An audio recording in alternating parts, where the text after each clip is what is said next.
तो मैं आपको पहले स्टोरी बता देता हूँ और फिर मैं आपको इसमें बता दूंगा कि इंपॉर्टेंट चीज क्या है हमारे पढ़ने वाली। अब इस केस में हो क्या रहा है, LIC कॉरपोरेशन है, एंड LIC कॉरपोरेशन के एक एम्प्लॉय हैं जिनका नाम है दिनेश भाई। ऑब्वियसली गुजरात का केस है, सब भाई है। LIC कॉरपोरेशन में ये असिस्टेंट एग्जीक्यूटिव इंजीनियर है, इनके ऊपर इनके सुपीरियर हैं। और सुपीरियर्स में क्या है कि बहुत सारे लोग चौधरी, राव, सेन, गौड़ ऐसे लोग हैं, which means this is a kind of Bengali group.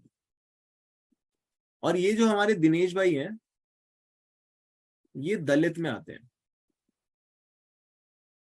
ठीक है। अब कुछ ट्रांजैक्शन हुई इस कंपनी के एम्प्लॉयज की जिसको हैंडल किया हमारे डिसीज ने। ये मर चुके हैं अब दिनेश भाई। इन्होंने हैंडल किया 2000 के आसपास की बात है, 2000 की ईयर की। एंड जब इन्होंने इसको हैंडल किया और कॉन्ट्रैक्टर से कॉन्ट्रैक्ट लिया और उसको टेंडर वगैरह दिया, तो इनके ऊपर ये एलिगेशन लगाई गई कि इन्होंने उस कॉन्ट्रैक्टर से ब्राइब मांगी। और इस एलिगेशन के चलते इनको कर दिया गया गॉड ऐसे लोग हैं, which means this is a kind of Bengali group. और ये जो हमारे दिनेश भाई हैं ये दलित में आते हैं, ठीक है। अब कुछ ट्रांजैक्शन हुई इस कंपनी के एम्प्लॉयज की जिसको हैंडल किया हमारे डिसीज ने। ये मर चुके हैं अब दिनेश भाई। इन्होंने हैंडल किया 2000 के आसपास की बात है, 2000 की ईयर की। एंड जब इन्होंने इसको हैंडल किया और कॉन्ट्रैक्टर से कॉन्ट्रैक्ट लिया और उसको टेंडर वगैरह दिया, तो इनके ऊपर ये एलिगेशन लगाई गई कि इन्होंने उस कॉन्ट्रैक्टर से ब्राइब मांगी। और इस एलिगेशन के चलते इनको कर दिया गया सस्पेंड। इन्होंने सस्पेंशन के खिलाफ एक्सप्लेनेशंस वगैरह मांगी, उनका जवाब ठीक ठाक आया नहीं। बाद में विजिलेंस कमीशन ने, जो सॉरी विजिलेंस डिपार्टमेंट था, उन्होंने इनको बोला कि you are clean, it's all right, you are clean. मगर उसी टाइम एक दूसरी स्पेसिफाइड अथॉरिटी जो थी LIC की, उन्होंने बोला कि नहीं, यू आर नॉट क्लीन, हम तो चार्जशीट इशू करेंगे। और उन्होंने चार्जशीट इशू कर दी। 19 मार्च 2004 को ये चार्जशीट आई। और ये भाई साहब तब तक परेशान हो चुके थे, 2-3 साल से इनके पास नौकरी नहीं थी। 23 तारीख 2004 को इन्होंने सुसाइड कर लिया।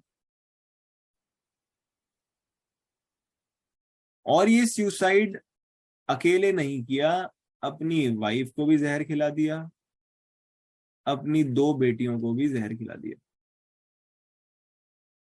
और ये पूरा परिवार खत्म हो गया, ठीक है जी। अब ये केस पुलिस के पास गया, तो पुलिस ने इसके अंदर देखा कि हाँ भाई एक सुसाइड नोट है। सुसाइड नोट में इन्होंने काफी सेंटी बातें लिखी कि a man's life is so distressed, इतना कुछ करने के बाद people in power, just because of the caste they have casted an allegation on me, and उसकी वजह से मैं सस्पेंशन में बैठा हुआ हूँ। सस्पेंशन को रिवोक नहीं किया जा रहा है, मेरे पास नौकरी नहीं है, समाज में इज्जत नहीं है, and all that. I hope that all the dues are cleared, and इन सब लोगों को सजा मिलनी चाहिए, एंड इनकी वजह से मैं सुसाइड कर रहा हूँ। सबका नाम बाकायदा लिखा गया सुसाइड नोट में। तो आप लोगों को क्या लगता है कि क्या पुलिस को इन्वेस्टिगेट करना चाहिए इस कॉग्निजेबल ऑफेंस में, या फिर ये इन्वेस्टिगेशन लायक केस नहीं बनता? हमें इतना इन्वेस्टिगेशन करना चाहिए। सुलक्षणा ने बोला इन्वेस्टिगेट करना चाहिए, अदर्स करना चाहिए। ठीक है, ये टंडन सर थे। टंडन सर ने भी बोला करना चाहिए, करना चाहिए सर। श्रद्धा जी ने भी बोल दिया करना चाहिए, करना चाहिए सर। चौहान सर ने भी बोल दिया करना चाहिए। ठीक है जी। तो अपने बैकड्रॉप में ना ये चीज ध्यान रखना कि हम क्या पॉइंट समझना चाह रहे हैं। हम पॉइंट ये समझना चाह रहे हैं कि क्या पुलिस भी इन्वेस्टिगेशन के टाइम पे ये कंसिडर कर सकती है कि क्या कोई केस जनरल एक्सेप्शंस में गिर रहा है या नहीं गिर रहा है। तो यहाँ क्वेश्चन मेरा यही है पूछा हुआ कि क्या इस टाइम पे अगर इन्हें एक जनरल एक्सेप्शन मिलता है, क्या ये उस जनरल एक्सेप्शन को कंसिडर करते हुए इन्वेस्टिगेशन छोड़ सकते हैं या इनको इन्वेस्टिगेशन करनी ही पड़ेगी। ठीक है, अभी तक आपने ये जवाब दिया है कि इन्वेस्टिगेट करेंगे, क्योंकि आप लोग ये देख रहे हो कि प्राइमा फेसी सुसाइड नोट तो दिया गया है, राइट। पहली चीज दिमाग में यही आती है कि सुसाइड नोट है यार, तो एटलीस्ट ये तो देखो किसने क्या किया और क्या नहीं किया। मगर इस केस से ना हमें 306 के केसेस के बारे में बहुत कुछ पता चलेगा। इस पॉइंट के बारे में तो पता चलेगा ही चलेगा, मगर 306 के केसेस के ऊपर ये बहुत अच्छा केस है, काफी कुछ समझने को मिलता है। पूरी ज्यूरिस्प्रूडेंस कवर करी है कि 306 कब बनना चाहिए, कब नहीं बनना चाहिए, किस तरह के रिलेशनशिप्स में बनना चाहिए, किस तरह के रिलेशनशिप्स में नहीं बनना चाहिए, किस तरह की एलिगेशन होनी चाहिए, क्या क्या इंग्रेडिएंट्स पूरे होने चाहिए, किस तरह की प्रिजम्पशंस बनती हैं और जनरल एक्सेप्शन में कब आएगा और कब नहीं आएगा। और उसके साथ उसकी बहुत सारी जजमेंट्स भी इन्होंने कवर करी हैं जो बहुत इंपॉर्टेंट है in case we are handling a case under 306 IPC, which is abetment to suicide। ठीक है जी, चलो जी। केस का नाम, केस का नाम AK चौधरी वर्सेस गुजरात 2006। ठीक है, सो इसमें इन्वेस्टिगेशन हुई और इन्वेस्टिगेशन में चार्जशीट बनी और तब तक 482 जो थी वो फाइल हो गई और सारे जो पेटिशनर्स थे, जो बंगाली कम्युनिटी थी, वो पहुंच गई 482 में और उन्होंने बोला कि सर इस चीज को तो क्वॉश करना चाहिए, because there is no case that is made out. ठीक है, ऊपर से देखने में प्राइमा फेसी तो बिल्कुल मैंने माना कि हाँ ये लगता है कि 306 का केस बनता है, मगर अब हमें यही देखना है कि बनता है या नहीं बनता है और 306 के केसेस में क्या होता है। ये क्वेश्चन तो आंसर्ड है पहले से, जब हमने पोल लिया और मैंने आपको बताया और आपके लिए वो पैराग्राफ पढ़ा कि पुलिस भी इन्वेस्टिगेशन के दौरान जनरल एक्सेप्शंस देख सकती है और उस हिसाब से अपना डिसीजन ले सकती है, और क्वेश्चन के टाइम पे भी कोर्ट जनरल एक्सेप्शंस देख सकती है और उस हिसाब से अपना आगे का जो भी उन्होंने सीन करना है वो देख सकती है, और ट्रायल में तो ऑब्वियसली देखेगी ही देखेगी। अब हम आ रहे हैं प्रॉपर इस केस पे कि just a small point। जी sir. You are reading that paragraph, actually I had gone to washroom। जो पुलिस जब ये जनरल एक्सेप्शन का केस ले सकती है तो फिर वो जज की क्या जरूरत है? Prosecuting they are suppose to gather the evidence. They are, अभी वो जनरल एक्सेप्शन में ले जाओ तो ऐसा कुछ भी कर लेगा, वो हर एक को किसी को दे दे जनरल एक्सेप्शन के। अगर एविडेंस सामने है, let the court decide, you know, we trial at question. ये मेरे समझ में है सर। उन्होंने ये नहीं बोला कि जो पुलिस है वो जनरल एक्सेप्शंस को ट्राई कर मारेगी, कि आप पार्टियों को सामने बिठाया और भाई तू बता जनरल एक्सेप्शन में आता है या तू बता नहीं आता है। वो कह रहे हैं कि जो पुलिस है वो अपनी रिपोर्ट में ये बात कंसिडर जरूर करेगी कि कोई जनरल एक्सेप्शन वाले एलिमेंट्स हैं या नहीं है, और कंफर्म करेगी कि जनरल एक्सेप्शंस होने के बावजूद भी ये ऑफेंस बनता है या जनरल एक्सेप्शन लगते हैं और ये ऑफेंस नहीं बनता। अच्छा, एक सवाल है मेरा, अगर ऐसा है, ये 169 में देते हैं ना क्लोज रिपोर्ट और लैक ऑफ एविडेंस, अब वो वहां सबमिट कर दे कि सर ये जनरल एक्सेप्शन में है, तो मतलब close report file lack of evidence नहीं हुआ, बट जनरल एक्सेप्शन वो तो पुलिस किसी भी केस में किसी भी वजह से कर सकती है। पुलिस तो ऐसे, आप अगर ये बोल रहे हो कि हर केस में पुलिस ये दिखा देगी कि जनरल एक्सेप्शन में आ रहा है, तो पुलिस, तो आप यही कहना चाह रहे हो ना कि भाई कहीं से पैसा लिया और जनरल एक्सेप्शन दिखा दिए, क्योंकि हम जनरल एक्सेप्शन दिखा सकते हैं। You are the magistrate sitting हाँ, there. You can always reopen the case if you are not satisfied, है ना? बस ये होगा तो ना? प्रोटेस्ट पिटिशन लग जाएगी ना। अच्छा, वो सारे मेजर्स हैं, पॉइंट वहां पे मेजर्स सारे के सारे हैं। यहाँ पे कोर्ट ऑब्वियसली ये तो बोल नहीं। देखो देखो, अब जैसे ये वाला केस है, सुसाइड वाला है कोई है, इसमें तो खैर क्या कौन डालेगा protest petition?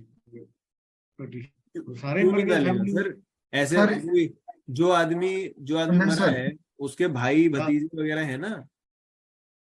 Sir Chauhan sir को बोलो। इसको आगे चलने दो। 173 के बाद 174 में पंचनामा भी तो है, मजिस्ट्रेट की भी सुसाइड में हाँ आएगी। अभी ये है? खाली पंचनामा भी तो आएगा, सुसाइड केस है 174 में आएगा ये मैटर। हाँ हाँ पर हाँ, भी तो ये मैटर उठेगा ना, अभी चलने दीजिए इनके आगे क्या क्या स्टोरी के अंदर क्या क्या बातें आई हुई है, कैसे कोर्ट चल रहा है। ठीक ठीक।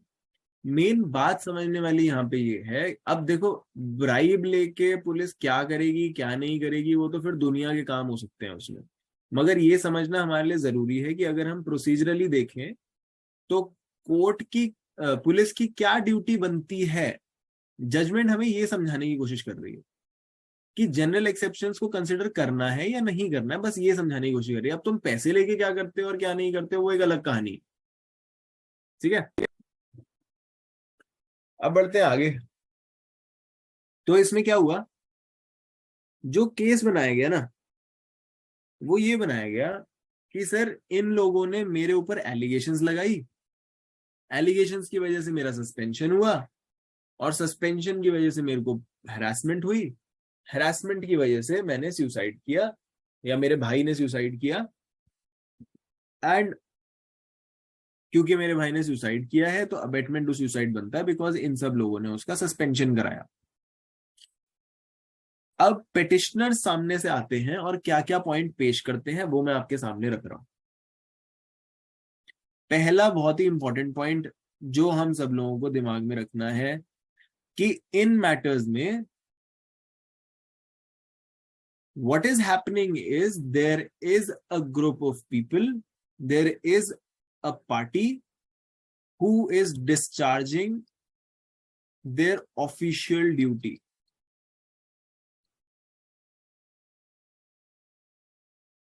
एंड ऑफिशियल ड्यूटी करते हुए अगर किसी और को कोई मानसिक दबाव पड़ जाता है और उसकी वजह से वो मर जाता है तो ऑफिशियल ड्यूटी करने वाले का कोई दोष नहीं होता, क्योंकि इस तरह से तो कोई काम नहीं हो पाएगा, है ना।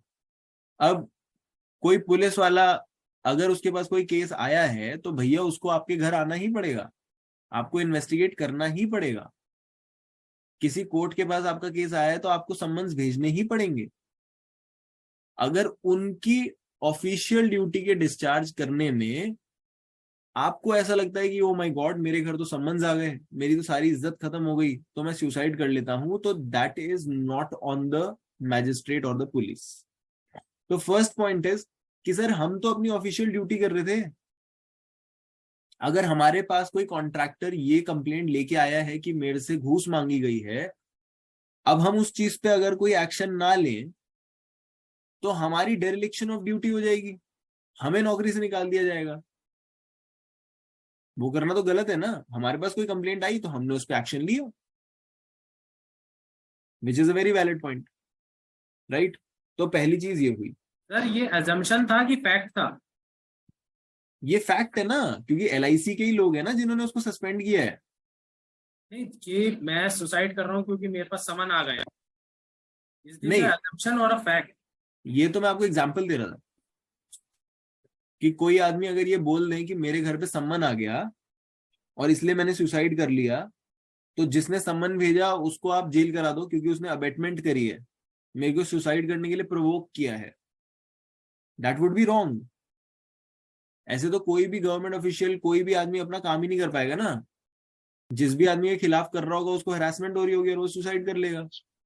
हर किसी को अगर आप सॉरी ऐसे कंपनी की तरफ से एम्प्लॉय को लेबर मतलब एक नोटिस भेजी है मैंने, उसने मेल पे लिखा है कि आप लोग मुझे थ्रेटन कर रहे हो, now going to do suicide.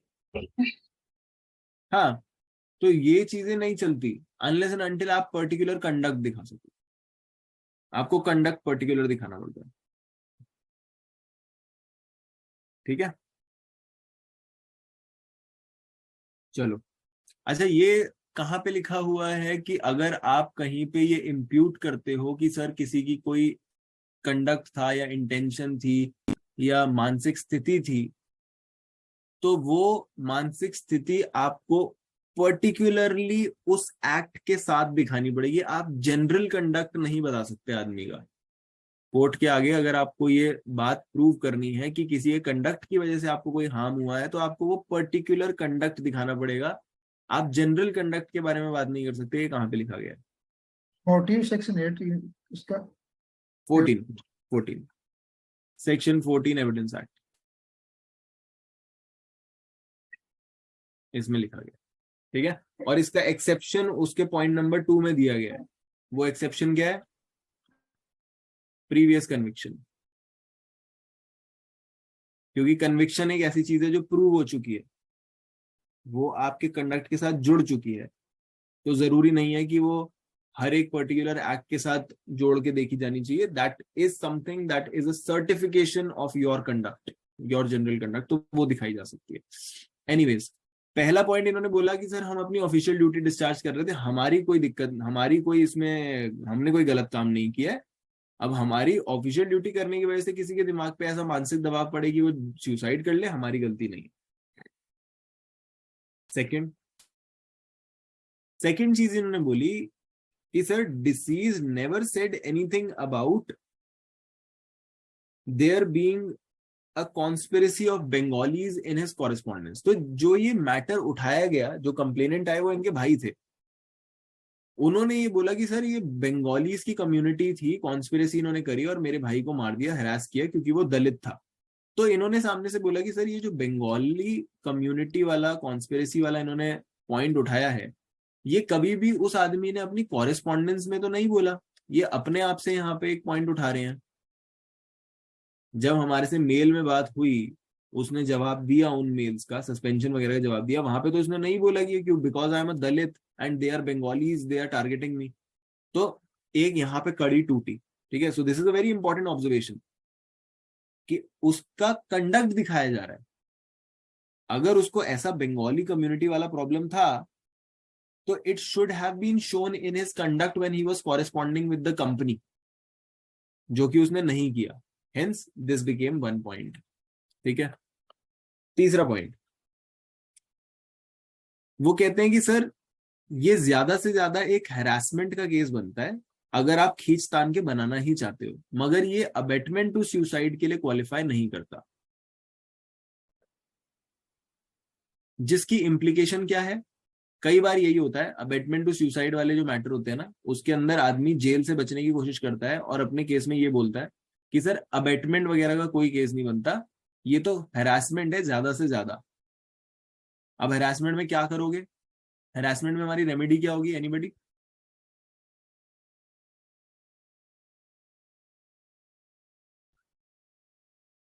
Compensation ही होगा।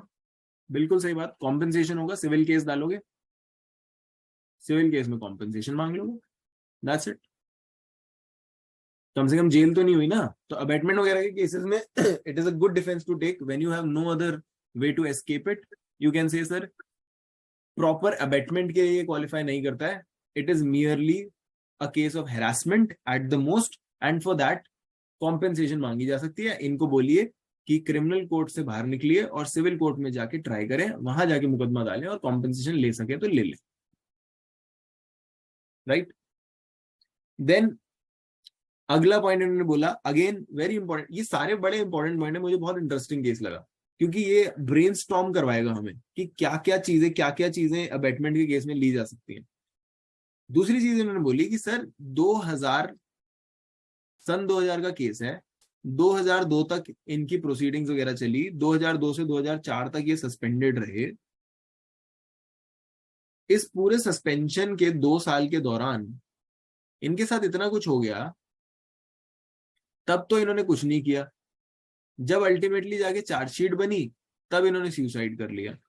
तो this was not a case of abetment to suicide.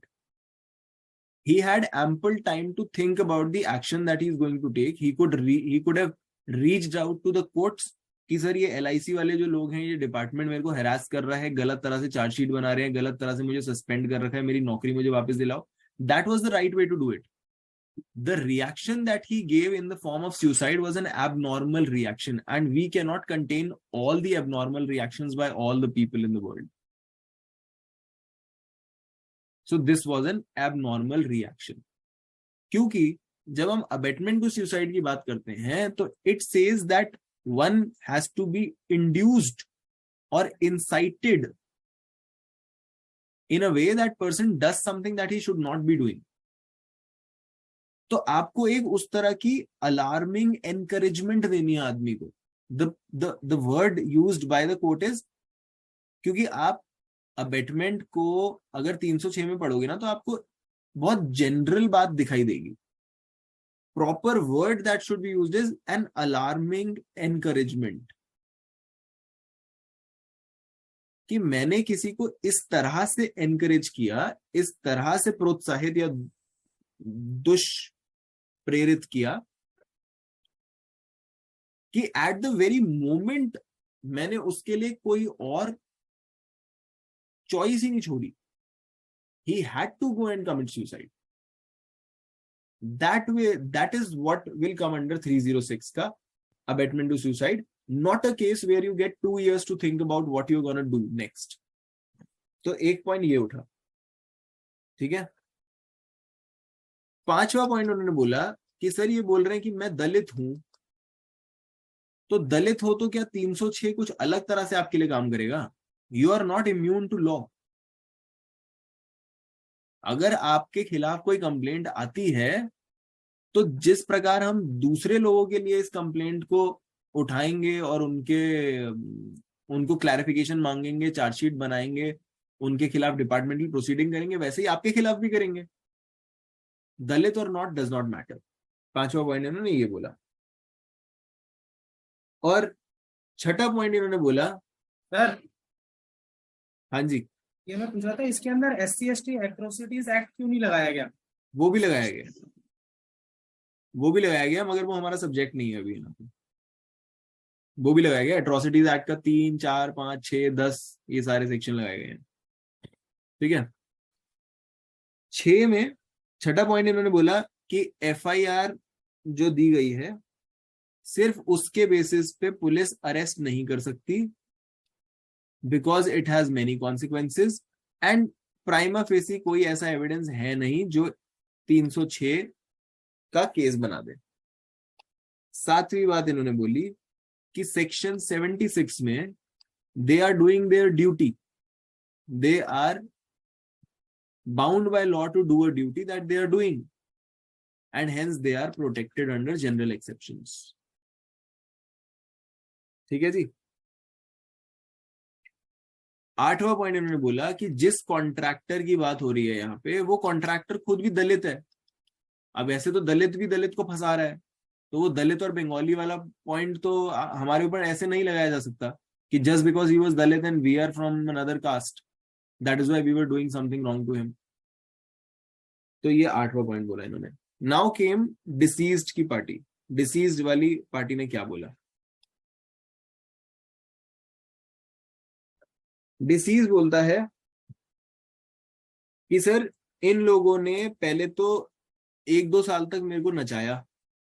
जब मैंने इनको इतनी एक्सप्लेनेशन वगैरह दे दी और विजिलेंस डिपार्टमेंट ने भी मेरे को क्लीन चिट दे दी, तो मेरी सस्पेंशन को रिवोक कर देते और साथ में कंडीशन लगा देते, कंडीशनल रिवोकेशन कर देते. आपको कोई एविडेंस तो नहीं मिला ना, मैं किसी ट्रैप में तो नहीं फंसा, मेरे को रेड हैंडेड तो नहीं पकड़ा गया, मेरे को प्रोबेशन वगैरह में डाल देते, मेरे को कंडीशनली सस्पेंड कर देते. पूरी तरह सस्पेंड रखने का क्या मतलब बना 3-4 साल तक? तो पहला पॉइंट डिसीज ने ये बोला. दूसरा, उन्होंने ये बोला कि पुलिस वाले जो हैं वो अभी स्टेटमेंट्स इकट्ठी कर रहे हैं और विटनेसेस की स्टेटमेंट्स आ रही हैं जो ये दिखा देंगी कि there was a bias and ऐसे एपिसोड्स हुए जिसमें बायस थी मेरे against and that is why they kept on barging me with things.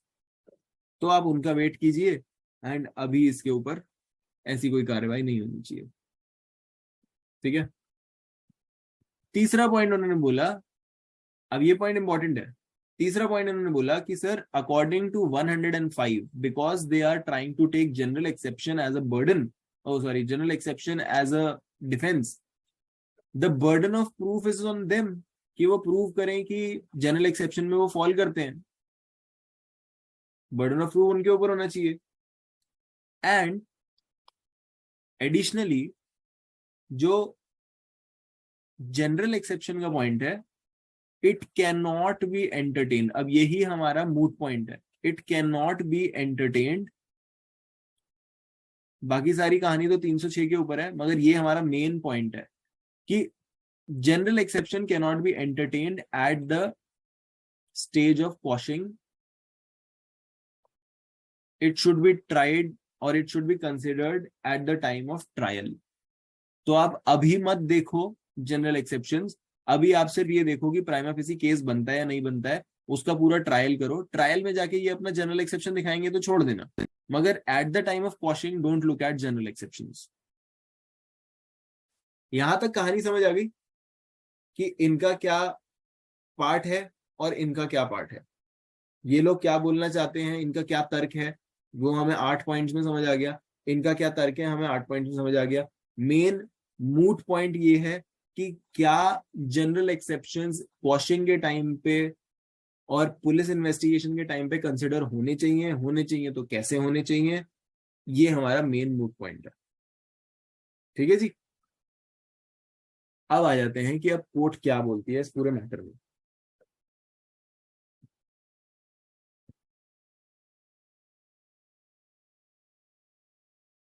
ठीक है, अब जजमेंट में से हम थोड़ा थोड़ा रीड करेंगे। Everybody please try to be awake for the next 15 minutes. ये काफी इंपॉर्टेंट और काफी अच्छे पॉइंट्स हैं जिसमें हमें काफी कुछ सीखने को मिलेगा। ये मैंने आपको आखिरी पॉइंट बताया दैट मिस्टर जानी जो लर्नेड काउंसिल थे कंप्लेनेंट के लिए, जो डिसीज्ड के ब्रदर थे, उन्होंने ये बोला, he contended that as per 105 of the Evidence Act, the burden of proving that there is a case within the exception in IPC falls on the accused, and in absence thereof, the court shall presume absence of such situation of exceptions, and therefore such defense cannot be considered at the stage of investigation or quashing of the complaint under 482 CRPC. Last point ये बोल के हटा वो कि 482 में और investigation के time पे आप जनरल एक्सेप्शन वगैरह नहीं देख सकते। ठीक है, इसका जवाब हमें आखिर में मिल जाएगा। अभी अब यहाँ पे रीजंस देख रहे हैं हम कि कोर्ट ने क्या क्या रीजंस देखे कि 306 का केस नहीं बनता, और ये बहुत इंपॉर्टेंट है। 306 का हमारे पास कोई भी केस आए उसकी पूरी ज्यूरिस्प्रूडेंस इस केस में दी गई है, क्या क्या मैटर कंसिडर होने चाहिए, क्या मैटर कंसिडर नहीं होने चाहिए। तो वो बोलता है the first aspect which deserves to be examined is the scope and ambit of 306 of IPC for abetment of suicide, and second would be the scope and ambit of alleged offense under the Atrocities Act.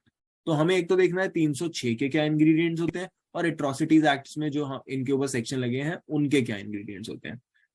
तीसरा aspect हम ये देखेंगे, to maintain rule of law for alleged offences as against sentiments. तो इन्होंने बोला कि जब एक LIC जैसी कॉरपोरेशन है, वो कॉरपोरेशन क्या सेंटिमेंट्स के हिसाब से चलेगी या रूल्स एंड रेगुलेशंस के हिसाब से चलेगी?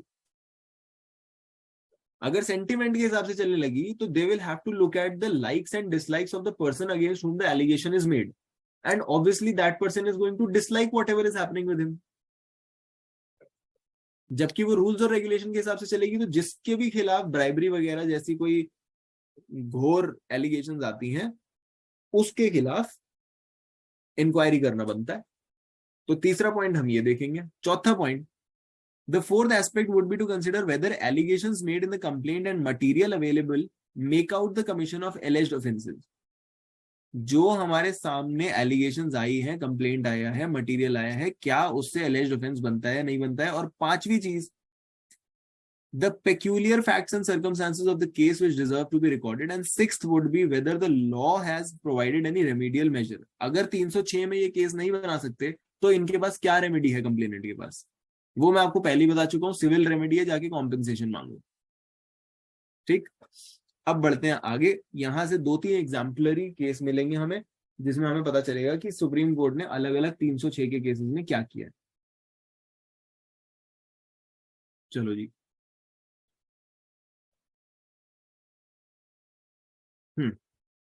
तो ये एक केस है नेताई दत्ता वर्सेस वेस्ट बंगाल, जिसमें an employee of a company was transferred from one place to another and he did not join. एक आदमी को ट्रांसफर किया गया, दूसरी जगह भेज दिया गया, और उसने फिर उसके बाद जॉब करी नहीं। देर आफ्टर उसने एक लेटर भेजा रेजिग्नेशन का कि सर मैं छोड़ना चाहता हूं, यहाँ पे कंडीशंस बहुत अनप्लेजेंट है, I don't want to work here. Company ने कहा ठीक है छोड़ दे, उसका रेजिग्नेशन एक्सेप्ट कर लिया। उसको बड़ा धक्का लगा, तो उस एम्प्लॉय ने सुसाइड कमिट कर लिया, और सुसाइड नोट में ये लिख दिया कि नेताई दत्ता नाम का बंदा और परमेश चैटर्जी नाम का बंदा जो है, उन्होंने कई सारी रॉन्ग डूइंग्स करी थी एंड मेरे को टॉर्चर किया, और मैं इसलिए सुसाइड कर रहा हूं। 306 में इनके ऊपर केस बनना चाहिए। इस कंप्लेंट को क्वॉश कर दिया गया।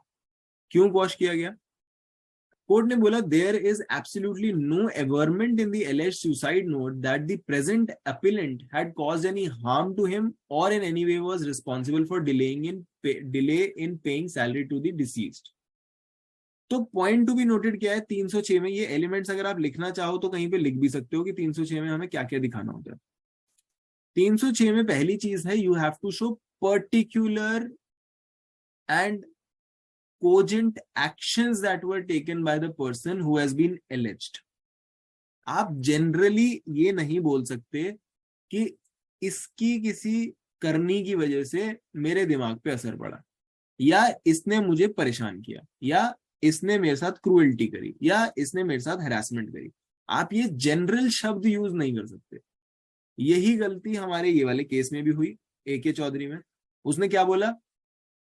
भाई बंगाली कम्युनिटी है तो मेरे को दलित समझ के इन सब लोगों ने परेशान किया, मेरे को सस्पेंडेड। अरे उनको असाइन करो कि उन्होंने, उनके रोल्स क्या थे। अगर ये चैटर्जी नाम का बंदा है, ये सेन नाम का बंदा है, इन्होंने एग्जैक्टली किया क्या? कहीं पे खड़े होके सबके सामने तुम्हारा मजाक उड़ाया है, कहीं पे किसी सब लोगों को कुछ मिला और तुमको अलग से नहीं मिला, सब लोगों की सैलरी टाइम पे आ रही है, तुम्हारी सैलरी अलग से आ रही है। ऐसे and cogent actions that were taken by the person who has been alleged. आप जनरली ये नहीं बोल सकते कि इसकी किसी करनी की वजह से मेरे दिमाग पे असर पड़ा, या इसने मुझे परेशान किया, या इसने मेरे साथ क्रूएल्टी करी, या इसने मेरे साथ हैरेसमेंट करी। आप ये जनरल शब्द यूज नहीं कर सकते। यही गलती हमारे ये वाले केस में भी हुई, AK चौधरी में। उसने क्या बोला? भाई बंगाली कम्युनिटी है तो मेरे को दलित समझ के इन सब लोगों ने परेशान किया, मेरे को सस्पेंडेड। अरे उनको असाइन करो कि उन्होंने, उनके रोल्स क्या थे। अगर ये चैटर्जी नाम का बंदा है, ये सेन नाम का बंदा है, इन्होंने एग्जैक्टली किया क्या? कहीं पे खड़े होके सबके सामने तुम्हारा मजाक उड़ाया है, कहीं पे किसी सब लोगों को कुछ मिला और तुमको अलग से नहीं मिला, सब लोगों की सैलरी टाइम पे आ रही है, तुम्हारी सैलरी अलग से आ रही है। ऐसे पर्टिकुलर इंस्टेंसेस को आपको दिखाना पड़ेगा, असाइन करना पड़ेगा character to everybody that you are trying to rope in an allegation.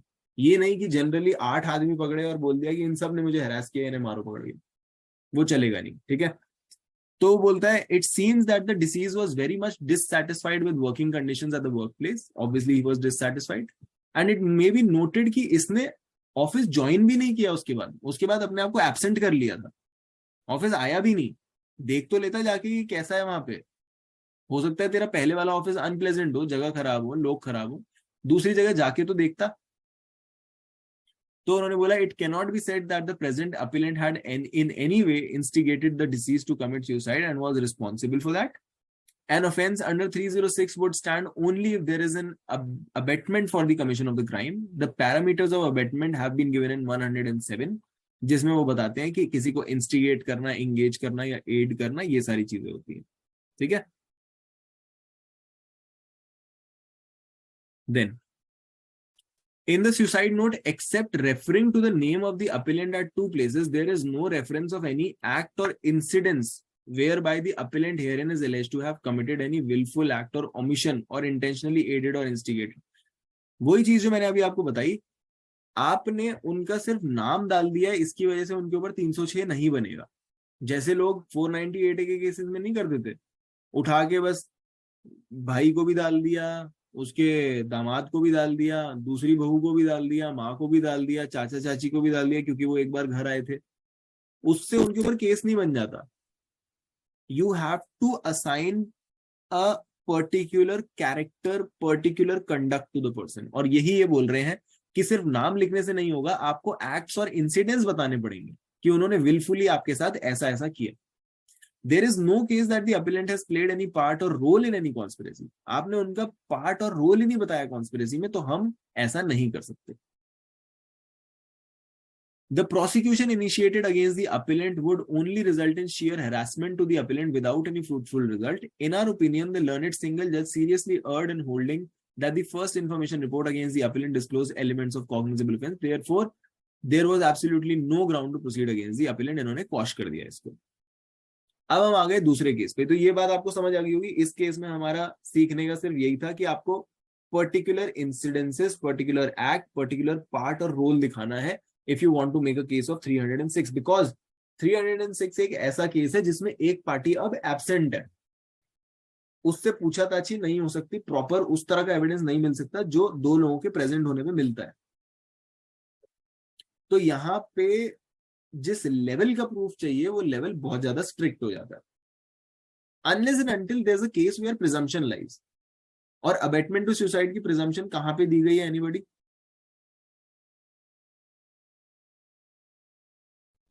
Abetment to suicide जो पत्नियां करती हैं शादीशुदा, उसकी प्रिजम्पशन कहां दी गई है?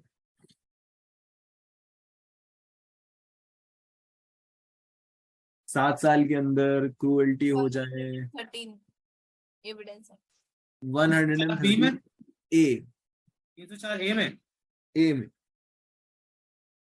113 ए जो कि 1983 में आया था, उसके अंदर मे प्रिजम्पशन दी गई है कि अगर 7 साल के अंदर अंदर एक औरत सुसाइड करती है और कहती है कि मैंने इसलिए सुसाइड किया है कि क्रूएल्टी हुई थी मेरे साथ, तो मान लिया जाएगा कि हस्बैंड और उसके रिलेटिव्स ने क्रूएल्टी करी थी, ऐसा माना जा सकता है, मे प्रिज्यूम। वहां पे थोड़ा सा रिलैक्सेशन है, मगर वहां पे ऐसा हो सकता है कि आपको बिल्कुल पर्टिकुलर इंस्टेंसेस ना दिखाने हो, क्योंकि that is something that is happening with in the 4 walls. मगर आप 306 अगर किसी और पे लगा रहे हो, स्पेशली जब आप अपने इंस्टीट्यूशन पे, ऑफिस वगैरह वालों पे लगा रहे हो, आपको particular instances, particular acts and parts दिखाने पड़ेंगे। That is the main crux. अभी आगे जाके ये बहुत ही सुंदर तरीके से ये भी बताएंगे कि 306 की 2 कैटेगरीज होती हैं। एक कैटेगरी होती है जो मियाँ बीवी के बीच में, माँ बाप और ये बच्चों के बीच में होता है। दैट 306 इज अ केस जहां पे अबेटमेंट, जहां पे सुसाइड जो है ना, दैट हैपेंस बिटवीन 2 पीपल जिनके बीच में सेंटिमेंटल टाइज हैं और उनके बीच में एक्सपेक्टेशंस हैं। तो छोटी छोटी चीजें भी उन्हें चुभ सकती हैं, छोटी छोटी चीजें भी उन्हें चुभ सकती हैं। जैसे बीवी, माँ बाप और बच्चों के बीच में किसी बाप को किसी ने बोल दिया कि तुमने हमारे लिए आज तक किया ही क्या है, 2 रुपए का कोई काम नहीं किया, जबकि वो पूरी पूरी जिंदगी लौटा चुके हैं। That could be something that can drive a dad crazy because he knows the sacrifice he has made. There's a sentimental tie. 306 का केस वहां पे बनाया जा सकता है, there is a relaxation.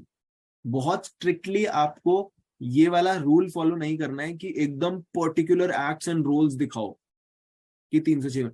But on the other hand, when it is a relationship between 2 people who are not sentimentally tied but they are tied under a contract or they are tied under a law or regulation, जैसे कि LIC में LIC के employees, जैसे कि एक आदमी और उसका एजेंट, जैसे कि एक आदमी जिसने किसी और से सामान खरीदा and all that.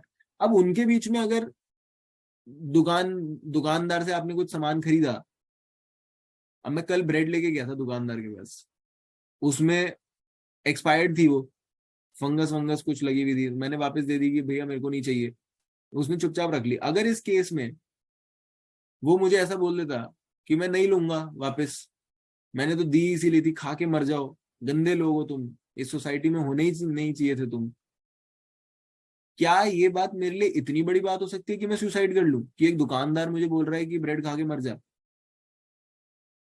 There is no sentimental tie, right? It's just a third person talking to me, just a third person जिसके साथ मैंने कॉन्ट्रैक्ट किया कि ले पैसे ले और मुझे ब्रेड दे दे।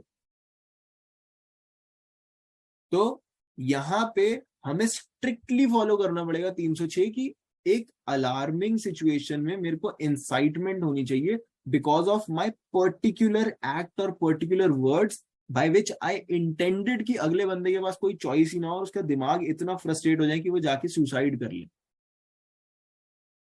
तो इन दो कैटेगरीज में इनको बांटा गया, अभी आगे देखने को मिलेगा, बहुत सुंदर तरीके से बताया गया। तो ये दूसरा केस है Sanjay Singh Sengar versus MP of stage of quashing chargesheet after referring to the earlier decision. इसमें बोला even if we accept the prosecution story that the appellant did tell the deceased to go and die, एक आदमी ने दूसरे आदमी को बोला go and die, that itself does not constitute ingredients of instigation, अपने आप में वो इंस्टिगेशन नहीं बन जाएगी। The word instigate denotes incitement or urging to do something drastic or unadvisable action to stimulate or incite। आपको ऐसी बात बोलनी है जिससे वो incite हो जाए। Presence of mens rea therefore is necessary concomitant of instigation. It is common knowledge that the words uttered in a quarrel or a spur of moment cannot be taken to be uttered with mens rea। जो spur of the moment में words निकल जाते हैं उनको हम instigation में नहीं डाल सकते। वेल थॉट ऑफ वर्ड्स होने चाहिए, इंटेंशन के साथ होने चाहिए, देन ओनली आप 306 में उसको डाल पाओगे। सिर्फ आपने अब्यूज कर दिया या कुछ कर दिया, दैट विल नॉट मीन 306। हाँ जी सर। सर एक कंटिन्यूइंग ऑफेंस होना चाहिए sir. Sorry sir continuing in nature offence होना चाहिए, जो क्रूएलिटी है वो कंटिन्यूइंग इन नेचर होनी चाहिए। वो क्रूएल्टी है, क्रूएल्टी एक अलग ही मैटर है। वो जब हस्बैंड वाइफ के बीच में होगा तब आपको वो चीज दिखानी है कि कंटिन्यूअस चीज हो रही थी and the lady was under the influence of those cruel acts. Dowry death के अंदर भी तो सर यही था। किसमें? डाउरी डेथ जो होती है तो उसके अंदर भी तो क्रूएलिटी। हाँ तो वहां पे भी तो मियाँ बीवी वाला केस है ना, वो वाले केस में वही वाला लॉजिक चलेगा। मगर वो बता रहे ना, वही तो यही चीज तो बताई मैंने, उन्होंने कैटेगराइज किया। एक केस होता है मियाँ बीवी वाला एंड द केसेस जहां पे there is a sentimental tie, वहां पे आपको बहुत ज्यादा एग्जैक्ट नहीं होना है कि इस वजह से डायरेक्टली कॉन्सिक्वेंस ये निकला कि ये मर गया। वहां पे ऐसा हो सकता है कि 2 4 5 6 ऐसी क्रूअल्टी वाली चीजें हुई हस्बैंड और वाइफ के बीच में and ultimately she committed suicide, continuous offence था तो उसके ऊपर 306 लग गया। मगर जब ऐसा कॉन्ट्रैक्चुअल रिलेशनशिप्स हैं जहां पे सेंटिमेंटल टाई नहीं है, वहां पे आपको डायरेक्ट प्रॉक्सिमिटी दिखानी पड़ेगी कि इस पर्टिकुलर एक्ट या इस पर्टिकुलर स्टेटमेंट की वजह से इस आदमी के दिमाग पे ये असर पड़ा और इस असर की वजह से ये मर गया। That is what the judgment is saying. ठीक है चौहान सर, आप कुछ कह रहे थे? मैं ये कह रहा हूँ सर कि अगर कोई गर्ल है, लड़की है, वो घर से चली जाती है, लव अफेयर समझिए, कुछ भी समझिए, वो चली जाती है, उसके बाद में उसके फादर और उनको पता चलता है, पेरेंट्स को, और उसको डांट फटकार पकड़ के लाते हैं, डांट फटकारते हैं, भाई तुमने ये हमारा नाक कटा दिया। समाज में ये जनरली होता है, समाज में तुमने हमें ऐसा कर दिया वैसा कर दिया, और वो लड़की अंडर प्रेशर आ जाती है और उसके बाद में सुसाइड हो जाता है। तो वो सेंटिमेंट में है, बिल्कुल रिलेशनशिप सेंटिमेंट वाला है। तो फिर तो वो माँ बाप जो सेंटिमेंट के हिसाब से फिर उनके ऊपर तो ये लग जाएगा। नहीं, इंटेंशन देखनी पड़ेगी ना सर। अभी ऊपर क्या बोला उन्होंने, मेंस रिया इज कॉन्कॉमिटेंट। अच्छा, मेंस रिया नहीं है उनका कि भाई हमको इसको मारना है। हाँ, उनका मेंस रिया क्या है मारने का? उसको They are not- यस, वो समाज में लाना चाहते हैं भाई तुम ऐसा मत करो। हाँ, वो उसको इसलिए थोड़ी हरास कर रहे हैं कि ये मर जाए, वो तो उसको बचाना चाहते हैं कि गलत लोगों के हाथ ना पड़ जाए। हाँ, यस यस यस। तो उस केस में उनके ऊपर वो बनेगा मेंस रिया नहीं। नहीं, मेंस रिया मिसिंग है। हाँ, आगे बढ़े, चलो 10-15 मिनट का और है बस, just try to pace along. तो उन्होंने दूसरी चीज क्या बोली, स्पर ऑफ द मोमेंट में नहीं होना चाहिए। Point to be noted. पहला हमने पॉइंट क्या देखा था कि आप लोगों के बीच में रिलेशनशिप वगैरह है, वो सारी चीजें देखी जाएंगी, पर्टिकुलर एक्ट दिखानी पड़ेगी, ना उन्होंने क्या बताया, इंस्टिगेशन जो है उसके लिए there has to be incitement plus there has to be मेंजरिया।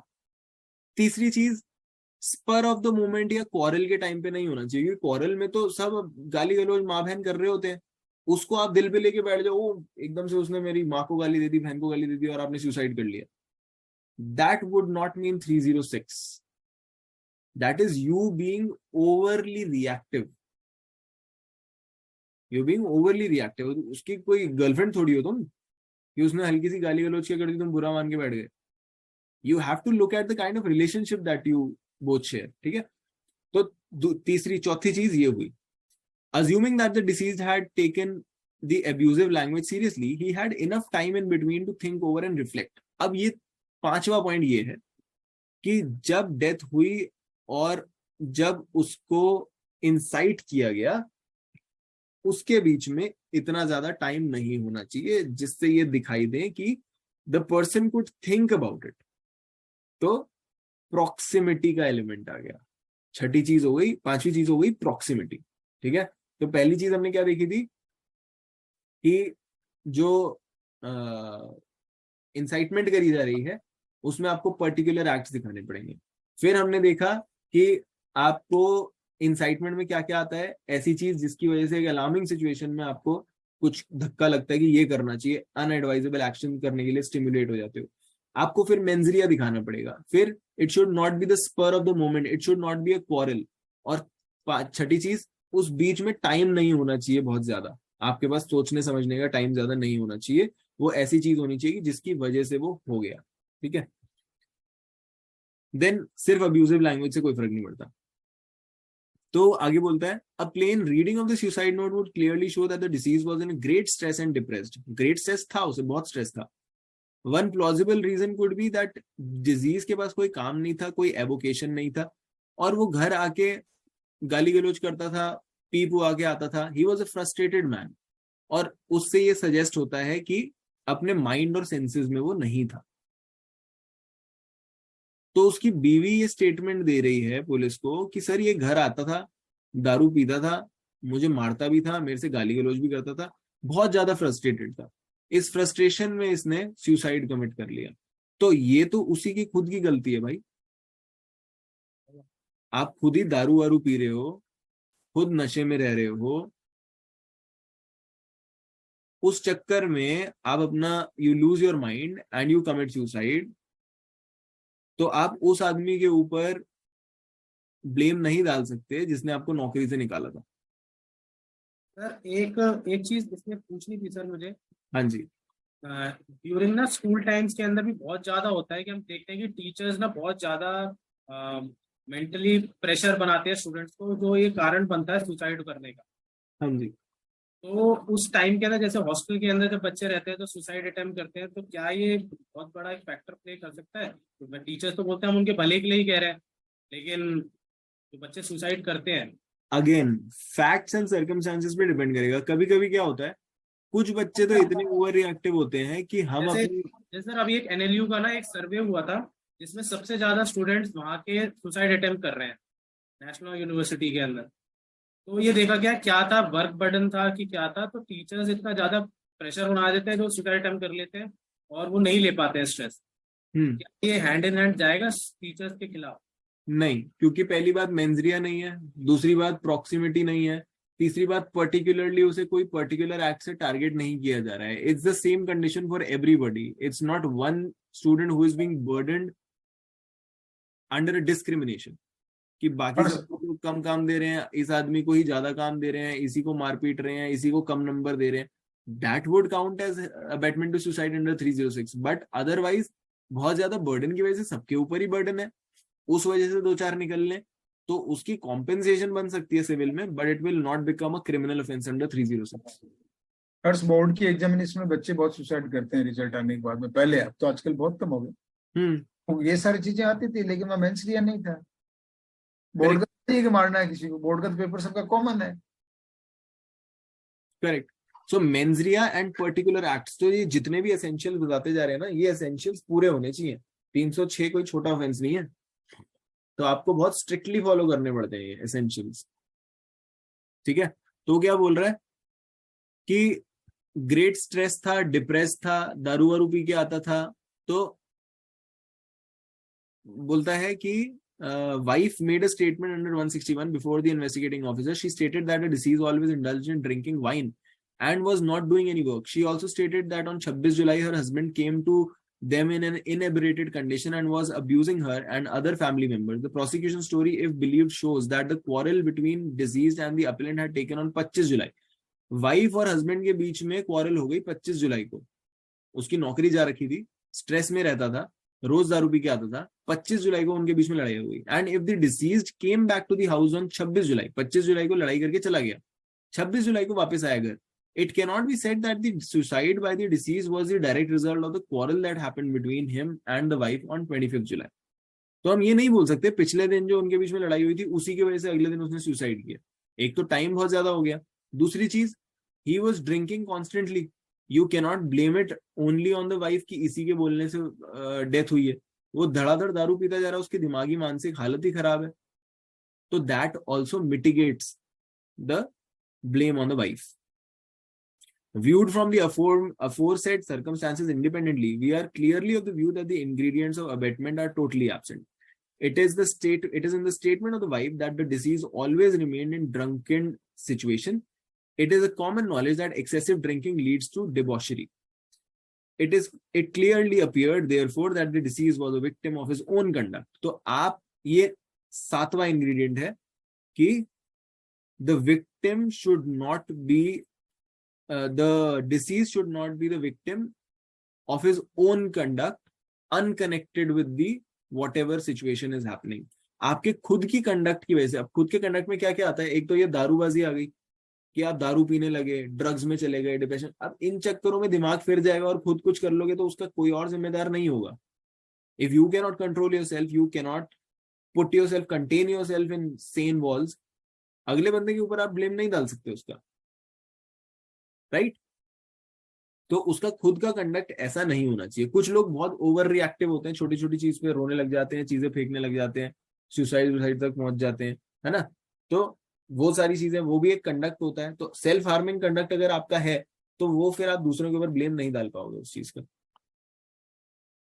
Taking तो सर अगर कोई हस्बैंड है, वाइफ के और हस्बैंड के बीच में डिस्प्यूट हो गया, अब थोड़े दिन बाद में वो मैटर जो है वो फैमिली में चलता रहता है, नहीं भेजना है, ये तो कई बार देखने को मिलता है. तो फिर उसके बाद में हस्बैंड या वाइफ में से कोई सुसाइड कर लेता है तो अबेटमेंट में नहीं जाएगा वो, क्योंकि नहीं जाएगा क्योंकि वो तो कहेगा कि सब मेरे को भेजा नहीं है, मेंस रिया था इनका, इसको भेजना नहीं था, एब्स्ट्रैक्ट करना था मनी को, वो करना था, ये करना था. वो पर्टिकुलर केस बनना चाहिए उसमें, या तो बहुत लंबे टाइम से टारगेटेड हैरेसमेंट हो रही हो, ऐसा कुछ हो तो बनेगा, नहीं तो नहीं बनेगा.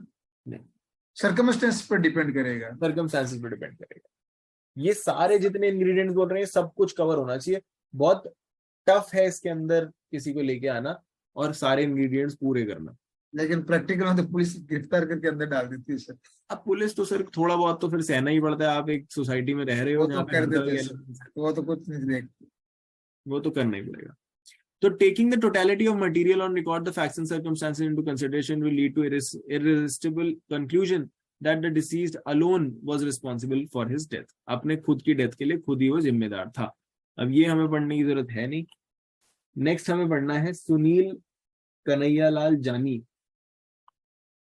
सुनील कन्हैयालाल जानी का केस है यहाँ पे आता है एक, ये लास्ट केस है.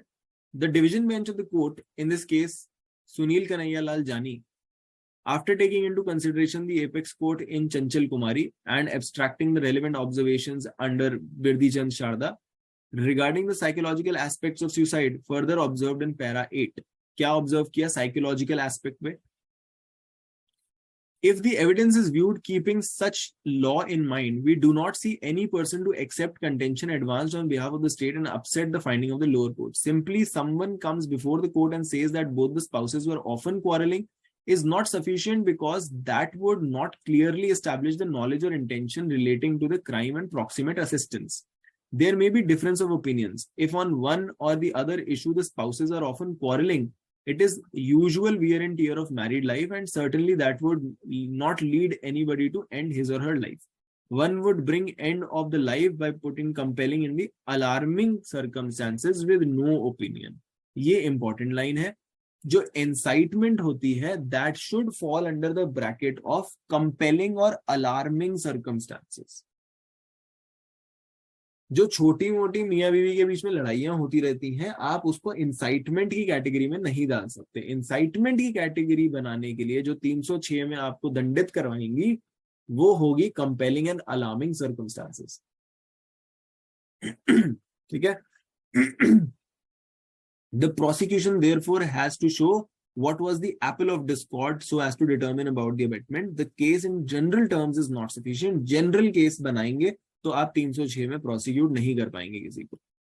Here in this case, it was not made clear as to what was the subject of quarrels on the day of the incident, what was the issue, who initiated the quarrel, what was the context, and who was at the fault or of the quarrel. तो लोग ये भूल जाते हैं अपने arguments में और अपनी complaint में कि हमें ये जो हम incidents बता रहे हैं जिनसे हमारे ingredients पूरे होते हैं, उन ingredients में हम ये चीजें पूरी नहीं कर रहे.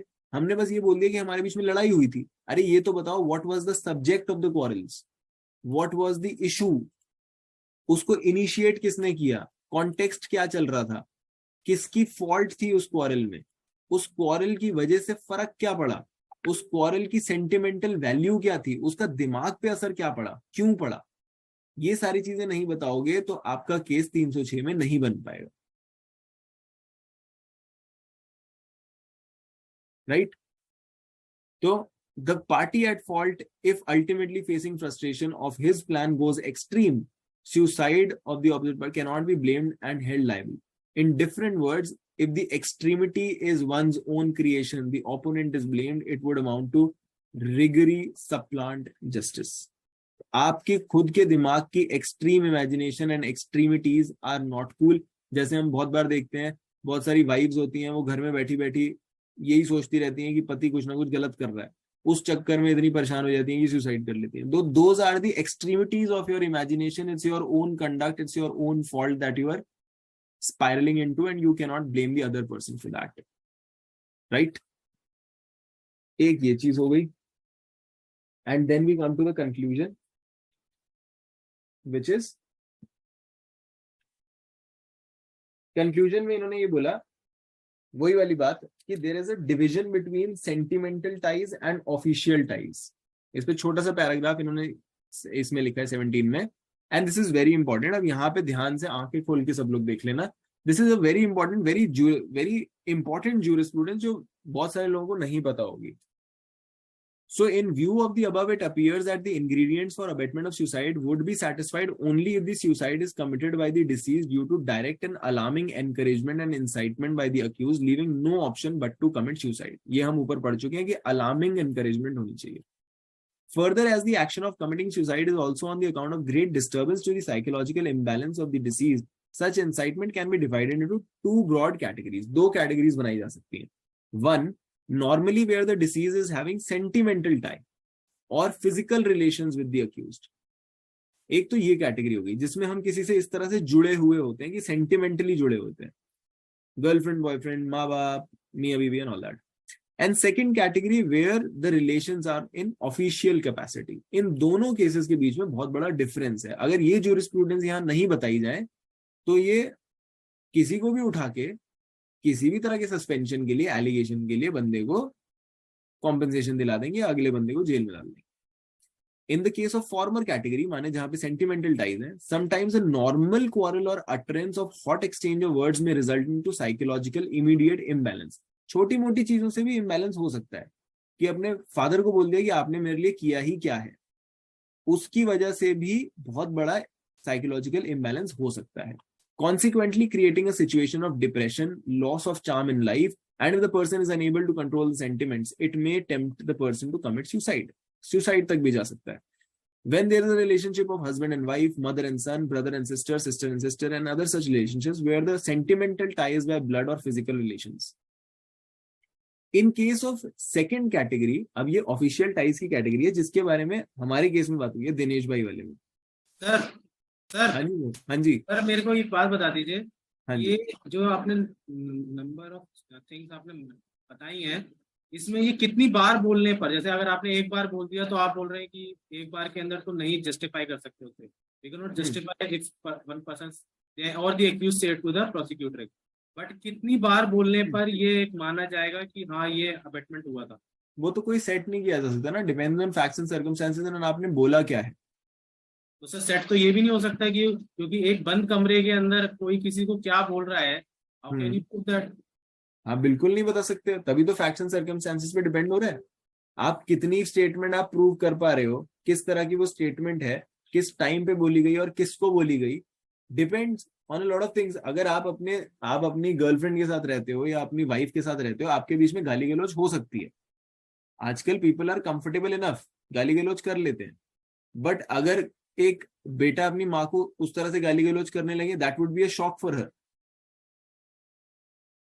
सर मैं तभी मैं आपसे पूछ रहा हूँ कि कितनी बार, हाउ मेनी टाइम्स, वो जो कितनी बार नहीं बोला जा सकता ना, कितनी बार इसमें नहीं बोला जा सकता। जैसे कभी कभार क्या होता है सर, हंसी मजाक के अंदर हमने किसी से कुछ बोला, ठीक है, इन रिलेशनशिप के अंदर, और वो कभी वो अटरेंस पे ले गए अपने, that can not be taken to be a crime.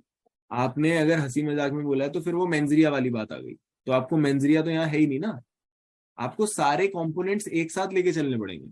मेंजरिया भी होना चाहिए, सर्कमस्टेंसेस के हिसाब से इनफ इंसाइटमेंट भी होनी चाहिए, उस तरह का रिलेशनशिप भी होना चाहिए, पर्टिकुलर एक्ट भी होनी चाहिए, और उस तरह को उस चीज को उस तरह से एग्जीक्यूट भी किया होना चाहिए जिसमें 306 में अबेटमेंट के लिए इनफ इंग्रेडिएंट्स बन सके। तो ये सारी चीजें एक साथ होनी चाहिए, सर्कमस्टेंसेस वगैरह पे डिपेंड करेगा। फर्स्ट फ्रीक्वेंसी कैसे डिसाइड करोगे, कितनी बार करेगी, कैसे डिसाइड होगी? नहीं अगर जैसे मैंने किसी को, नहीं कर सकते ना। मेरी कोई वाइफ है या गर्लफ्रेंड है, मैंने उसको एक बार बोला तो वो हंसी मजाक में ले जाएगी, लेकिन 2 या 3 बार के अंदर तो वो भी पुलिस कंप्लेंट या पुलिस एप्लीकेशन फाइल कर देगी कि मेरे को टॉन्ट किया जाता है। तो once which was taken as a pleasure वो यूज कर सकती है मेरे अगेंस्ट के अंदर। अब देखो डिपेंड करता है ना कि वो जो एक बार आपने बोला वो प्लेजर था, 2-3 बार बोला तो वो इरिटेशन बन गई। वो ऐसा था क्या, ऐसा बोला क्या आपने?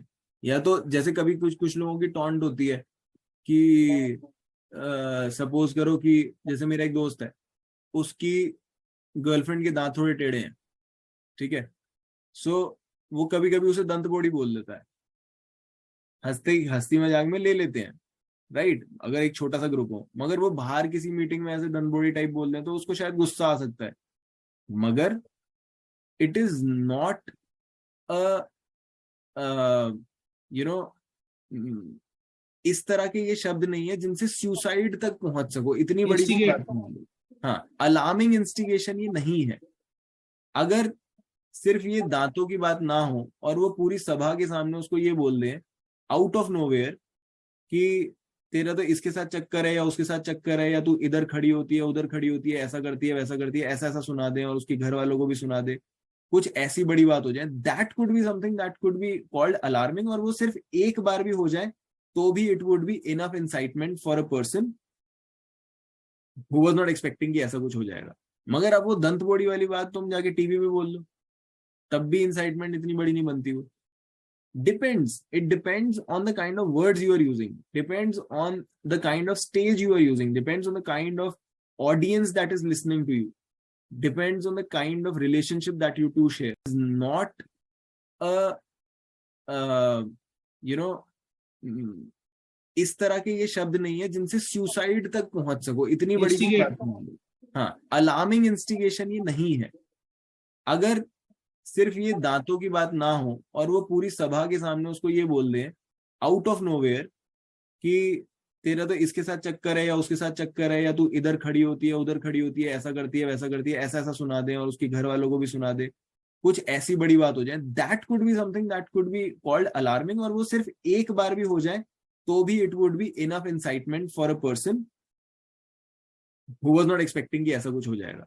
मगर अब वो दंत बोड़ी वाली बात तुम जाके टीवी पे बोल लो, तब भी इंसाइटमेंट इतनी बड़ी नहीं बनती। वो it depends on the kind of words you are using, depends on the kind of stage you are using, depends on the kind of audience that is listening to you, depends on the kind of relationship that you two share, depends on the precedents, depends on what has been happening in the past.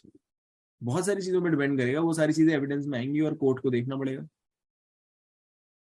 Right? तो इसके अंदर conviction is very very hard, very tough. First में एक example दूं, देखो एक लड़की है, उस लड़की का हस्बैंड ने उसको क्या बोला, मेरी छेंदरी को देख के तेरे घर वालों ने शादी की। परिवार के साथ सब टाइम मजाक होती, 10 बार मजाक हो गई, उसके परिवार के साथ भी मजाक में बोल दिया। एक दिन क्या होता है, वो लड़की को सब बैठे होते हैं, उस टाइम बोलते तेरे शादी तो की, मेरी तनख्वाह देख के तो कर दी, लेकिन तेरे से तो औलाद भी तो नहीं हो रही है, और वो सुसाइड कर लेती है अबेटमेंट बाहर।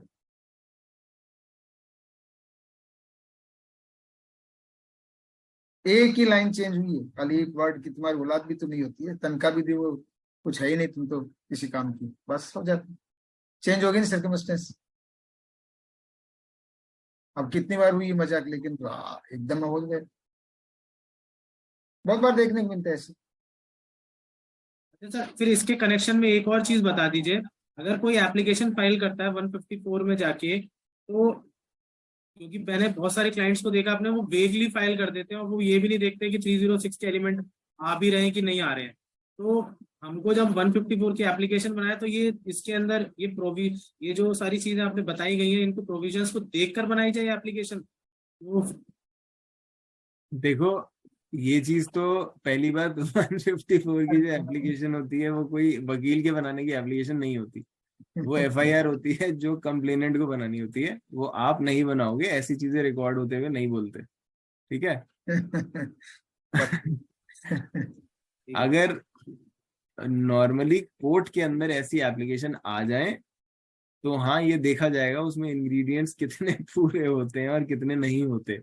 अगर हो रहे हैं तो केस बनेगा, और अगर इंग्रेडिएंट्स पूरे नहीं होते हैं तो नहीं बनेगा, ठीक है? तो वो आप नहीं बनाओगे, वो कंप्लेनेंट ही बनाएगा, बाद में आप उसमें जो कर सको वो कर सकते हो ट्रायल में, ठीक है जी? आगे बढ़ते हैं। 17 In the view of the above, it appears that the ingredients for abetment of suicide। अच्छा ये हमने देख लिया रिलेशनशिप्स वगैरह के बारे में, ऑफिशियल रिलेशनशिप। तो अब वो बोल रहा है फॉर्मल कैटेगरी लीव्स मोर एक्सपेक्टेशंस। जो मियां बीवी एंड सेंटिमेंटल टाइज वाले होते हैं उसमें एक्सपेक्टेशंस ज्यादा होती हैं। ऐसी ये बड़ी ही मतलब this is not legal technical thing that they are discussing something that is a very sociological aspect, और ऐसा जुरिस्प्रूडेंशियल एस्पेक्ट अपनी ड्राफ्टिंग में यूज कर पाना is very important. That happens only when you have read through these judgments, right? तो इन ये चीजें नोट होनी चाहिए। सो आप कोर्ट को ये समझा सकते हैं कि सर ये इस कैटेगरी नहीं उस कैटेगरी में आता है, इस कैटेगरी में एक्सपेक्टेशंस होती हैं, इस कैटेगरी में एक्सपेक्टेशंस नहीं होती। यहाँ पे एक छोटी सी बात भी सुसाइड का कारण बन सकती है, और यहाँ पे एक बहुत बड़ी बात भी अगर आपसे सुसाइड करा देती है तो वो आपकी एक्सट्रीमिटी मानी जाएगी, वो आपका मेंटल डिसबैलेंस माना जाएगा। ये नहीं माना जाएगा कि LIC वालों ने आपकी कंप्लेंट कर दी तो आप सुसाइड कर सकते हैं, ठीक है? तो वो ये बता रहे हैं कि इन दी former category leaves more expectations, whereas latter category by and large expectations and obligations are prescribed by law, rules and regulations.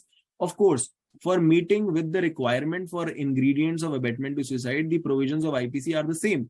But IPC के अंडर तो 306 में कोई कैटेगरी नहीं बांध दी गई ना कि मियां बीवी की कैटेगरी में कुछ और इंग्रेडिएंट्स होंगे और उधर कुछ और होंगे। IPC में सेम चीज लिखी है, but for the purpose of examination on the aspect of abetment to commit suicide और incitement, it may have relevance. Since in the present case the court is not concerned with the matter of abetment to suicide where the deceased or accused had the relations covered in the first category, यहाँ पे हमारी first category की बात नहीं हो रही है, तो हम बात करेंगे official category की। However, in case where allegations for abetment of suicide committed by deceased fall in the second category are concerned, the strict interpretation, यही बात सीखने की है, second category में interpretation बहुत strict रहेगी, हर एलिमेंट पूरा होना चाहिए। मियां बीवी वाले केस में हो सकता है कि हम ये मान के चले कि चलो प्रॉक्सिमिटी ज्यादा देखने की जरूरत नहीं है, बहुत ज्यादा डायरेक्ट कॉन्सिक्वेंस देखने की जरूरत नहीं है, क्योंकि a lot of things happen not with the brains but hearts, उसमें दिल इन्वॉल्व हो जाते हैं तो लोग बड़े बड़े काम कर जाते हैं। बट ऑफिशियल कैटेगरी वाले सीन में ऐसा कोई दिल विल का मामला नहीं है, तो वहां पे बहुत स्ट्रिक्ट इंटरप्रिटेशन करनी पड़ेगी कि there has to be proximity. ठीक है, और वो बोलता है strict interpretation is called for, otherwise it may result into damaging the discipline of any institution or organization or department. Discipline he disorganise हो जाएगा और फिर डिपार्टमेंट्स काम नहीं कर पाएंगे, resulting into a situation against the national interest for which the expectation would be strict discipline and rule of law and nothing else. This was important. ठीक है जी, इसमें हम प्रूडेंट मैन के हिसाब से चलेंगे, एबनॉर्मल रिएक्शंस की कोई जगह नहीं है। क्रिमिनलिटी अगर आपको अटैच करनी है तो सिर्फ आप ये नहीं देखोगे कि दलित था और ये था और वो था। ठीक है, now we come directly to section 36 और ये हमारा आखिरी पैराग्राफ होगा 36 and 37।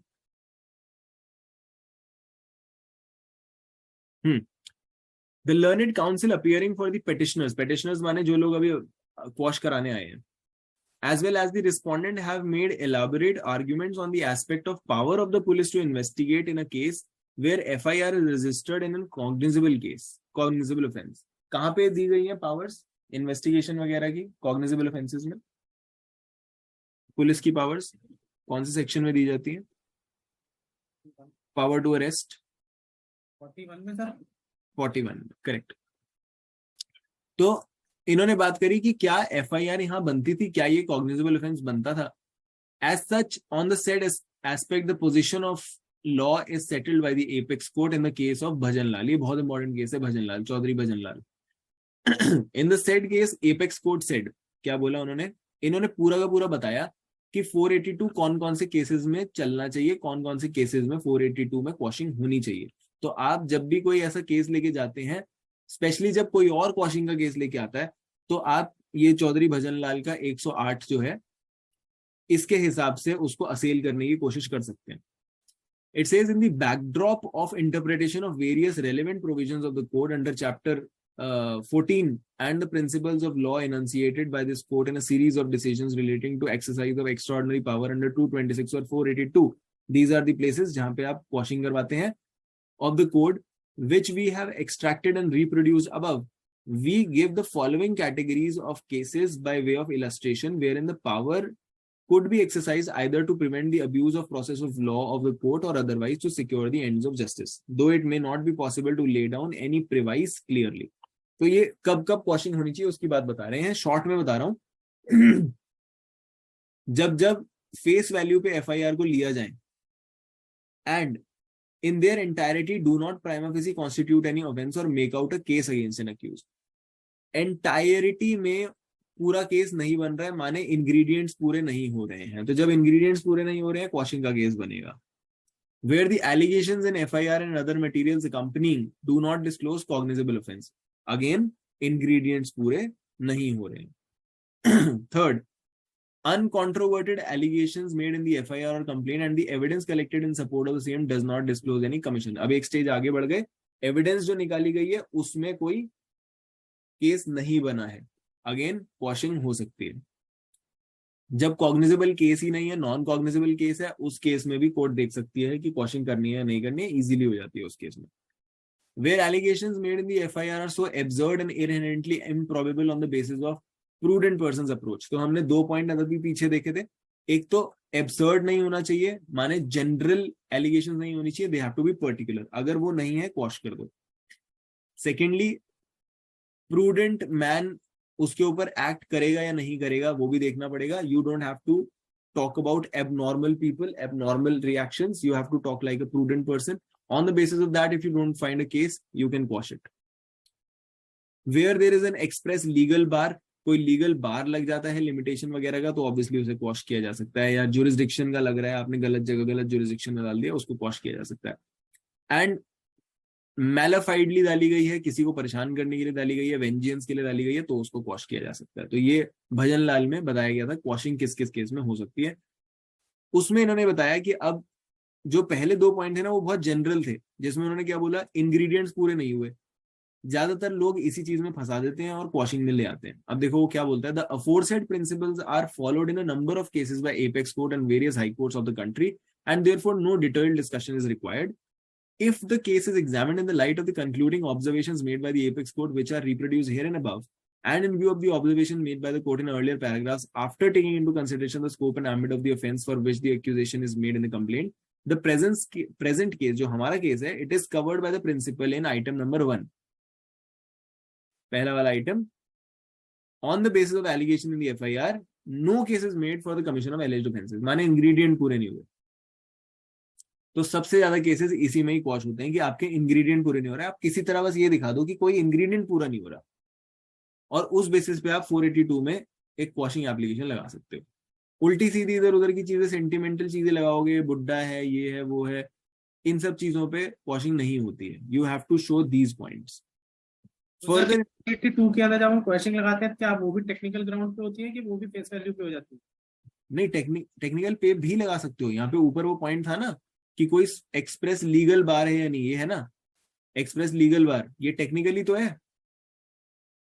रेस जुडिकाटा हो गया, लिमिटेशन हो गया, जुरिस्डिक्शन हो गया, all these are legal bars. आप ये दिखाओ और लगा दो. कई सारी जगहों पे वो होता है. ज्यादातर लोग क्या करते हैं, सिविल केस को क्रिमिनल बनाने की कोशिश करते हैं. That can also be a basis of 482 क्वॉशिंग.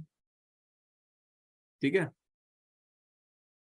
तो हमारे प्रेजेंट केस को कवर क्या कर रहा है? The aforesaid principles are followed हो गया. हमारे में नंबर 1 में आ गया इंग्रेडिएंट्स पूरे नहीं हुए. द कंटेंशन ऑफ मिस्टर जानी learned council for the respondent complainant that in the view of section 105 of the Indian evidence act providing burden upon the accused to prove the case falls on the alleged exceptions 76, 79, 80. The same cannot be considered by the police while exercising 157 CRPC. तो हमारे case में क्या allegation, क्या contention उठी थी कि police तो sir general exceptions देख ही नहीं सकती. राइट, इन्वेस्टिगेशन के टाइम पे पुलिस जनरल एक्सेप्शंस नहीं देख सकती. अब उस चीज का जवाब दे रहे हैं. Nor by the court appears to be attractive. Court ने बोला कि हाँ बात तो आपने अच्छी करी, मगर on close scrutiny, considering the present facts and circumstances, it holds no water. Reject कर दिया. If the facts alleged in the complaint does not refer to the case falling under exceptional category, it may stand on a different footing. But in case where even as per the allegations made in the complaint, the action is in alleged purported exercise of the power of statutory duty, it is neither open to the police nor to the court to ignore the said aspect. वो बोल रहा है कि जब आपको allegations में ही दिखाई दे रहा है कि this falls under the statutory duty का clause, they were bound under 76, तो पुलिस क्यों ना उसको कंसिडर करें? आप क्यों ये कह रहे हो कि पुलिस उसे कंसिडर नहीं कर सकती? टाइम वेस्ट करने दे किसी का.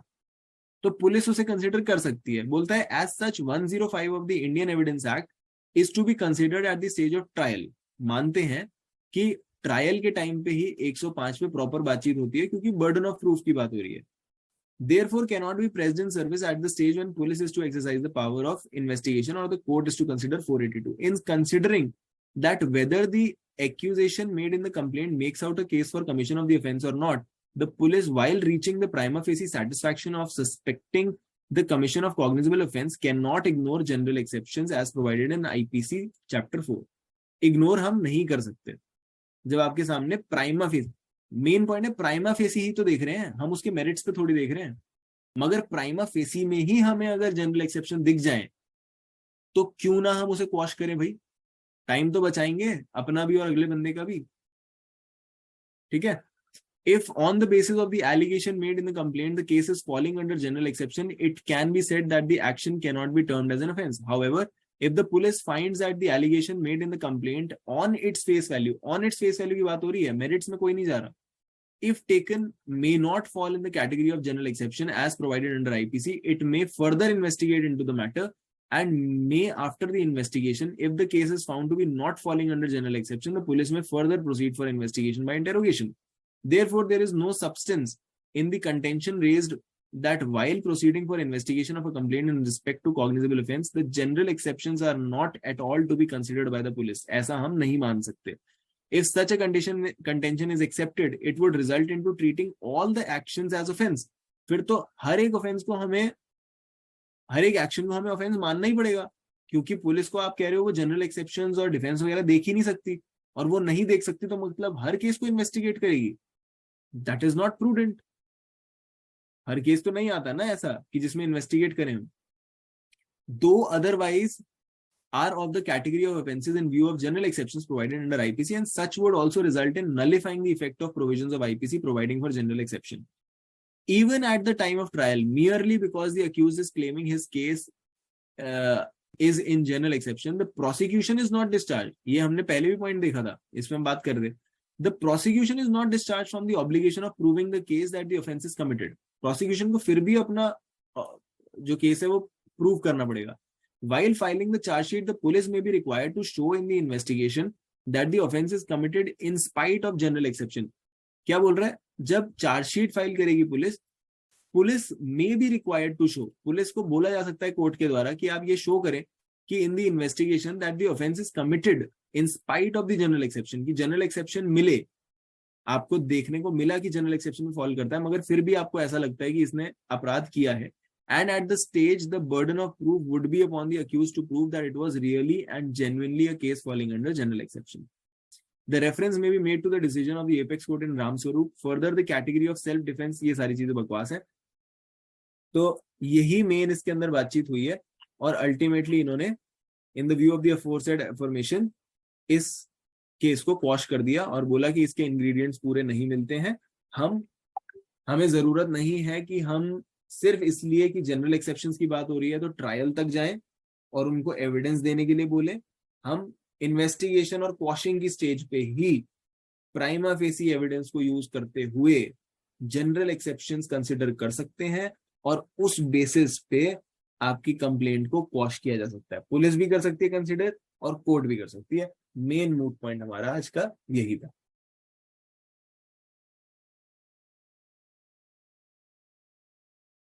अल्टीमेटली कोर्ट ने श्रद्धांजलि दे दी है बस।